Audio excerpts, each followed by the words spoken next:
বন্ধুরা, গোলাপ গাছে না গোলাপ ফুল হয়েছে, তো কতগুলো কুঁড়ি এসেছে তোমাদেরকে দেখিয়ে দিচ্ছি।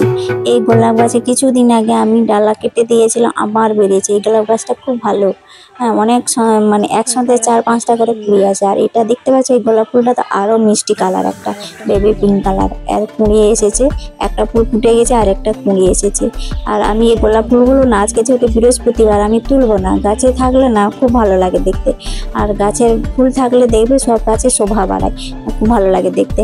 তো চলো বন্ধুরা, ভিডিওটা এই যে আমি সকালে ঘুম থেকে উঠেই এবারে বাসি ওর একটু জলটা ছড়া দিয়ে দিচ্ছি, মানে ধুয়ে পরিষ্কার করে নিচ্ছি। আজকে যেহেতু বৃহস্পতিবার, তো তাই। সুপ্রভাত আমার প্রিয় বন্ধুরা, তোমরা সবাই কেমন আছো? আশা করছি যে যেখান থেকে আমার এই ভিডিওটা দেখছো, দূরে এবং কাছে, সবাই ভালো আছো, সুস্থ আছো। আমিও বেশ ভালো আছি। আমি সবিতা নতুন দিনে নতুন আরেকটা ভিডিও নিয়ে চলে এসেছি রোজগারের মতো। চলো বন্ধুরা, ভিডিওটা এখান থেকে স্টার্ট করছি। তো আজকে বৃহস্পতিবার, তো সেই জন্য দেখো উঠোনটা তো জল দিয়ে ধুয়ে নিতেই হবে, তো সেই জন্য আমি জল দিয়ে ধুয়ে নিচ্ছি। আর এই যে মানে পুরো উঠোনটা ধুবো না, আর জলের তো সমস্যা জানোই, তো সেই জন্য আমি পুরো উঠোনটা ধুলাম না, একবার উঠোন ধুয়ে আসলাম। তারপরে দেখতে পাচ্ছ এই যে পায়রাগুলো না চলে এসেছে। আর একটা পায়রা পাখিকে তোমরা দেখো, ওই পায়রা পাখিটা না পা নেই, কেমন খুঁড়িয়ে খুঁড়িয়ে হাঁটছে। আমি বালতিতে জল রেখেছি, সেখানে জল না খেয়ে দেখ উঠোনে জল দিয়ে ধুয়েছি, সেই জলগুলোকে খাচ্ছে পায়রাগুলো। তো আর এদিকে এখন আমি চা নিয়ে বসেছি, আর মেয়ের সাথে একটু কথা বলছিলাম। আর সেই সময় যে আমাদের এখানে ফুল বিক্রি করে সেই কাকুটা চলে এসেছে, ফুল ফুল করে চিৎকার করেছে। আমি তখন ছুটে গেলাম যে দাঁড়াও, ফুল নিচ্ছি। তো কাকুটার কাছে ফুল নিয়ে এলাম, যে আজকে বৃহস্পতিবার, তো গাঁদা ফুলে নিয়েছি আর পদ্ম ফুল নিয়েছি। জানো বন্ধুরা, আমি 10 টাকায় 3টে পদ্ম ফুল পাই, ওই কাকুটা আমাকে দেয়। তো সেই জন্য আমার খুব ভালো লাগে। আর একটা গাঁদা ফুল 10 টাকা, মানে 20 টাকা হলে আমার হয়ে গেল বৃহস্পতিবারের পূজা। এখন ওই যে ঠাকুরের বাসন, আজকে বৃহস্পতিবারে অনেক বাসন, তো এগুলো এখন ধুয়ে পরিষ্কার করে রেখে দিয়ে আসি। আর যে সকল বন্ধুরা নতুন আমার পরিবারে এসেছো, তাদেরকে অসংখ্য ধন্যবাদ এবং ভালোবাসা জানাচ্ছি। আর তোমরা এভাবে আমাকে ভালোবাসা দিয়ে আমার পরিবারের পাশে থেকো।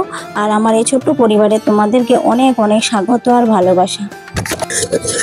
প্রচণ্ড গরমে সকাল 5টা থেকে আমি যেভাবে সংসারের বাসি কাজ, ব্রেকফাস্ট, রান্না, মেয়ের স্কুল, হাজব্যান্ডের ডিউটি, বৃহস্পতিবারে মা লক্ষ্মীর পূজা, যেভাবে আমি টাইমের মধ্যে শেষ করি, তো আমি কিভাবে সংসারের কাজগুলো শেষ করি, তো সেগুলোই আমি তোমাদের সাথে শেয়ার করছি। আর আজকে বৃহস্পতিবার মানে খুব প্রচণ্ড কাজের চাপ আর খুব ব্যস্ত, মানে এক নিঃশ্বাসে সংসারের সমস্ত কাজগুলো করে নিতে হবে। মানে সংসারের কাজগুলো করার সময় না আমি কখনো পিছন ঘুরে তাকানোর সময় পাই না, যে কত বেলা হলো। তো এখন কটা বেজেছে জানো বন্ধুরা? এখন 8টা বেজে গেছে। সেই সকাল 5টা থেকে উঠে সংসারের কাজগুলো করছি। তো আমি এই কিছুদিন হলো একটা কাজের মেয়েকে আমি রেখেছি। তো সেই মেয়েটা না অতটা হেল্প করে না, শুধু ওই এঁঠো বাসনগুলো ধুয়ে দেয় আমার, আর ঘরটা মুছে দেয় আর জলটুকু এনে দেয়। আর যদি আদার্স মানে কোনো কাজগুলো করায় না, একটু বেশি করে জল আনা করায়, বা উঠোনটা একটু ঝাড় দেওয়া করায়, বাগানটা ঝাড় দেওয়া করায়, তখন সে না আবার এক্সট্রা টাকা চায়। যেন এত টাকার লোভ। তো আজকাল কাজের মেয়েগুলো যে এরকম, তো আমি ভাবতেই পারিনি।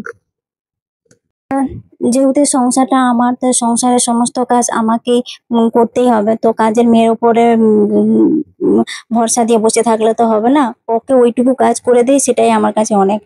তো ওইদিকে দেখো জামা কাপড় সব সার্ফে ভেজানো ছিল, ওগুলোকে কেচে টেচে পরিষ্কার করে নিই। আর ব্রাশ করার সময় দেখো আমার একটু কোনো মানে দম নেওয়ারও সময় নেই, তো ব্রাশ করতে করতে আমি কাজগুলো করে নিচ্ছি, দেখতে পাচ্ছ এতটাই কাজের চাপ।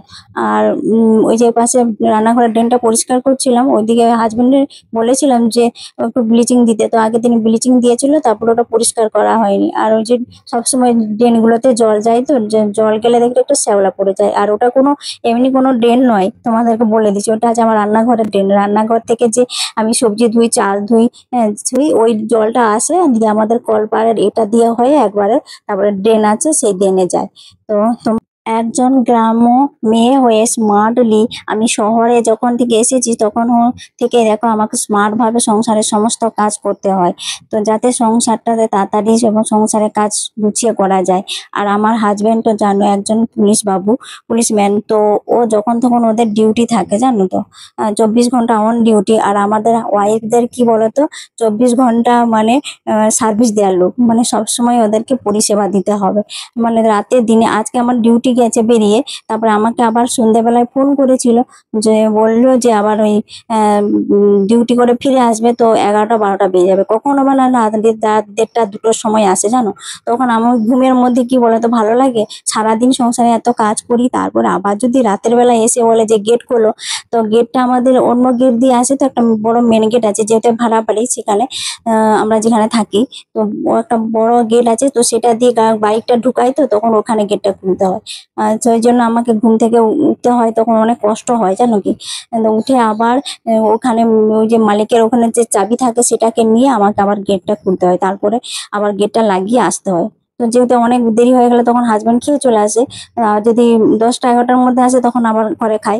তো 10টা 11টার মধ্যে কোনো ব্যাপার না, যদি রাত ওই 2টো 2:30 3টের সময় আসে তখন কি ভালো লাগে বলো তো। তো সেই জন্য না সংসারের সমস্ত কাজ করি, আমার সবসময় অন ডিউটি থাকতে হয়, সেবা দিতে হয়, তারপর আবার ওই যে রাতেও সেবা দিতে হয়, তাদেরকে পরিষেবা সবসময় যেন দিতেই থাকো। তো এদিকে দেখো এত তাড়া রয়েছে, এবার চান টান করে এসে গোপালদেরকে সেবাটা দিয়েছি, ঘুম থেকে উঠে ওদের চান টান করে ওদের সেবাটা দিয়ে এসে রান্নাঘরে চলে এসেছি, চটপট করে রান্না করছি। হাজব্যান্ড বলছে যে ও হাজব্যান্ডের ডিউটি যেহেতু 11টায়, ও এখন 10টা থেকে বলে আমাকে খেতে দিয়ে দাও, খাবার রেডি করে দাও। তো এত তাড়া থাকে, তো এই জন্য দুদিকে কড়াইটা চাপিয়ে দিয়েছি। আর কি করেছি জানো বন্ধুরা, আমি না আগের দিন সবজিগুলো কেটে রেখেছিলাম, তো সেই জন্য আমার অনেকটা কাজে হেল্প হয়েছে। তো এইভাবে একটুখানি বুদ্ধি খাটিয়ে যদি কাজগুলো করি, কিন্তু খুব টাইমে খুব সহজে কাজগুলো করে নিতে পারি। তো এদিকে দেখো এবারে মেয়ে বলছে যে আমি স্কুলের টিফিন নিয়ে যাব, আর মেয়ে আবার ওই যে মাছের ঝোলটা করে দিলাম। হ্যাঁ, আজকে যেহেতু বৃহস্পতিবার, মাছের ঝোলটা আমি আদা জিরা দিয়ে করে দিয়েছি। তো মেয়ে বলছে যে টিফিন নিয়ে যাব, তো আমি ব্রেড আছে, আমাকে ব্রেডটা স্যান্ডউইচ বানিয়ে দাও। তাকে আর স্যান্ডউইচ বানিয়ে দিতে হবে। এবার মাছটা রান্না করেছি, মাছটা মেয়ে আবার খাবে না, তার জন্য একটুখানি পনির ছিল, সেই পনিরটাকে আর আলু দিয়ে একটুখানি করে দেবো। ওই মশলাটা দেখলে তোমরা, ওই যে কাজু কাজু বাদাম আর ছিল, আর চারমগজ আর টমেটো আদা দিয়ে একটুখানি মশলা করে নিয়েছি, তো সেই মশলা দিয়ে ওকে করে দেবো।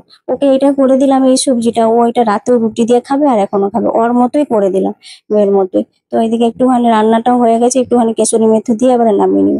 আর ওইদিকে প্রেশার কুকারে দেখতে পাচ্ছি ওপাশে ডাল বসিয়েছি, মানে এতটাই তাড়া থাকে। আমি 3টে জায়গায় আমার উনুন চলতে থাকে জানো, দুটো ওভেনে, গ্যাস ওভেনে দুটো চুলো আছে, আর হচ্ছে ইন্ডাকশন আছে, ইন্ডাকশনে ভাতটা বসিয়ে দিই আর এইগুলো এই পাশে করতে থাকি। তো এই যে মেয়ের আবদারে এখন স্যান্ডউইচ বানিয়ে দিতে হচ্ছে। তো এই যে আলু মাখাটা করেছিলাম, তো আলু মাখার মধ্যে সবকিছু দেওয়া ছিল, তো ধনে পাতা টাতা দিয়েছি, শুধু কাঁচা লঙ্কা দিই না, কারণ মেয়ে আবার লঙ্কা খেতে পারে না।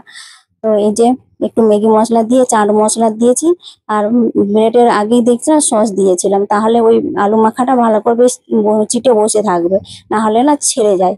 তো তারপরে যে ওই যে ভুজিয়া ছিল, বলে ভুজিয়াটা দিয়ে দাও। এইভাবে ওকে 2 একবার করে দিয়েছি, তো ওর এটা খেতে এতটাই ভালো লেগেছে, যখনই কিছু হয় তখন বলে আমাকে ওই স্যান্ডউইচ বানিয়ে দাও। তো একবার বলেছিল স্যান্ডউইচের পকোড়া বানিয়ে দিতে, তো একবার বানিয়ে দিয়েছিলাম, ওটাতে না অনেকটাই আবার বেশি সময় লেগে যায়। আর এইটা স্যান্ডউইচটা বানালে অতটা সময় লাগে না, তাড়াতাড়ির মধ্যেই হয়ে যায়। এদিকে দেখো বাটার দিয়ে ওকে ভেজে দিচ্ছি। আর মেয়ে এখন স্কুলে যাবে, রেডি হচ্ছে ও। আর আমার মেয়ে এমনিতেই একটু মানে কাজে খুব লেজি আর কি, যে কাজটা একটু তাড়াতাড়ি করতে বলবো সে অনেকটা দেরি লেগে যায়। মানে আমি মানে এতটাই মানে নাজেহাল হয়ে যায় না, এবারে সংসারের কাজগুলো এগুলো তাড়াহুড়ো করে করব, না মেয়েকে রেডি করানোর জন্য ওকে তাড়াতাড়ি করবো বলো তো। ও নিজের হাতেও খেতে পারে না, স্কুল যাবে তাই, সেই টাইম পেরিয়ে যাচ্ছে, তারপরে সে আস্তে আস্তে করে বেরোচ্ছে বেরোচ্ছে এরকম করে। যেহেতু ওকে স্কুলে আমি দিতে যাই না এখন, ও সাইকেল আছে, সাইকেলে করে যায়। যেহেতু ও স্কুলটা সামনে বলে ও এখানে চলে যায়, কিন্তু স্কুল চলে যাওয়ার পরে আমার মাদের আবার কোনো টেনশন থাকে থাকে না বলো তো। আমার তো আবার টেনশন হয় এই যে ঠিকঠাক করে স্কুলে গেল তো, আবার যখন ছুটি হয়ে আসবে তখন আবার টেনশন হয় যে ঠিকঠাক করে স্কুলে থেকে আসবে তো। যেহেতু একা যায়, যদি 2 জন 3 জন সঙ্গী থাকতো তাহলে অতটা হয়তো ভয় পেত না। কিন্তু বলে না, তুমি আমার জন্য এত টেনশন করছো কেন, আমি তো ঠিকঠাক যাচ্ছি, ঠিকঠাক চলে আসবে। আমি ওকে তাই বলে দিলাম যে যাবে যখন তুমি তুমি কারো কোনো দিকে তাকাবে না, সোজা স্কুলে যাবে, সোজা বাড়ি আসবে। হ্যাঁ, কেউ ডাকলেও যাবে না, কেউ কোথাও কিছু বললে কোনো দাঁড়িয়ে গল্প করার কোনো নাই, টাইমের মধ্যে যাবে স্কুল, টাইমের মধ্যে ঘরে ফিরে আসবে। নাহলে আমি যদি ব্যাকুল হয়ে থাকি না। তো এইদিকে দেখো ওকে এখন স্কুলে যাবে রেডি করে দিয়েছি, যে খেয়ে দিয়েছে, তারপরে ওকে খাওয়া দাওয়া করিয়ে যে এখন স্কুলে যাবে। তো আজকে বৃহস্পতিবার, ওদের স্কুলের সাদা ড্রেস, তো ওই জন্য ব্যাগটা না আর এতটাই ওয়েট হয়ে গেছে, ব্যাগটা আগে যখন ও স্কুলে যেত ব্যাগটা ও আগে দিয়ে ওর ঝুড়ি আছে, খাঁচার মধ্যে নিয়ে যেত, ব্যাগটা এতটাই ওয়েট, মানে নিজের ওয়েটের থেকে ব্যাগের ওয়েট বেশি হয়ে গেছে। তো সেই জন্য আমি বললাম কেরিয়াতে মানে ব্যাগটা বসিয়ে নেবে আর পিঠে কাঁধে ব্যাগটা নিয়ে নাও, তাহলে ভারীটা হতে কেরিয়াতে বসে থাকবে ব্যাগটা। তো ওকে তাই ওকে পাঠিয়ে দিলাম যে যাও একটু ভালো করে সাবধানে যেও। তো এবারে এবারে ও চলে যাওয়ার পরে আমার একটুখানি সংসারের কাজটা একটুখানি কম হবে। তো কি বলতো, ও চলে যাওয়ার পরে এবারে হাজবেন্ড আবার যাবে, তার একটা তাড়া। তো সে এখন ওকে আমি হাজবেন্ডকে খেতেও দিয়ে দিয়েছি, চট করে একটা মাছের ঝোল রান্না করেছিলাম, আর এখন যেটা মাছের ঝোলটা রান্না করছি এখন আলু কলা পেঁপে দিয়ে এটা রান্নাটা করছি। তো এটা করছি, এটা আমি দুপুরে এটা খাওয়া হবে। তো এবারে রান্না বান্না শেষ করে দিয়ে আবার পুজোটা করতে হবে। হাজবেন্ড ওই 10টার সময় মেয়েকেও খেতে দিয়েছিলাম, হাজবেন্ডকেও খেতে দিয়েছিলাম। তো মেয়ে গেল 10:30টায় স্কুলে, আর হাজবেন্ড যাবে 11টার সময়। তো ওরা বেরিয়ে গেলেই তাহলে আমি আমার সংসারের যে আর বাকি কাজগুলো সে নিশ্চিন্তে আরামে করতে পারবো। তো আজকে কি কি রান্না হয়েছে দেখিয়ে দিই। তো মাছের ঝোল করেছি, আর ভাত এইখানে রাখা রয়েছে, আর এটা হচ্ছে আলু আর পনির দিয়ে একটা শাহী পনিরের মতো করেছি। আলু শাহী পনির আর বেগুন ভাজা, বেগুনের ভাজার মধ্যে এইটাই আছে আমার জন্য। আর মাছের ঝোলও খেয়ে নিয়েছে, এইটুকুই রাখা আছে, আর ডাল আছে। তো রান্না বান্না সব কমপ্লিট, রান্নাঘর গোছানো মোছা পরিষ্কার। আর এই যে একটা কেন্দুলি আলু দিয়ে সবজি বানিয়েছিলাম, সব পরিষ্কার পরিচ্ছন্ন নিট অ্যান্ড ক্লিন করে রাখলাম। এইবারে শান্তি মনে গিয়ে আমি আমার মা লক্ষ্মীকে ভক্তি করে এখন পুজোটা দেবো। তো এই দেখো তো রান্না বান্না সেরে আমি আবার যে জামাটা পরেছিলাম সেটা আবার চেঞ্জ করে চলে আসলাম।